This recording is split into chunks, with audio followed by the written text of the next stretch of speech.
প্রকৃতি কত সুন্দর হয় সেটা আপনি প্রকৃতির কোলে বসে অনুভব করলে তবেই বুঝতে পারবেন যে প্রকৃতি কতটা সুন্দর। পাহাড়কে ভালোবাসুন, সমুদ্র ভালোবাসুন, জঙ্গল ভালোবাসুন, সবুজকে ভালোবাসুন।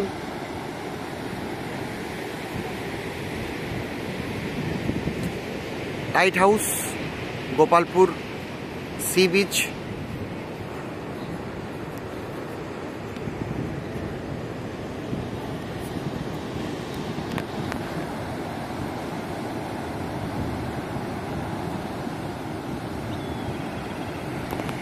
সময় থাকতে ভ্রমণ করুন। পয়সা আসবে যাবে, কিন্তু সময় ফিরে পাবেন না। এই বয়সটা, এই সময়টা তাড়িয়ে তাড়িয়ে উপভোগ করে নিন। 60 বছর অবধি চাকরি করে, রোজগার করে, প্রচুর টাকা সঞ্চয় করে দেখবেন আর ঘোরার সময় নেই, তখন শুধু টাকাই আছে।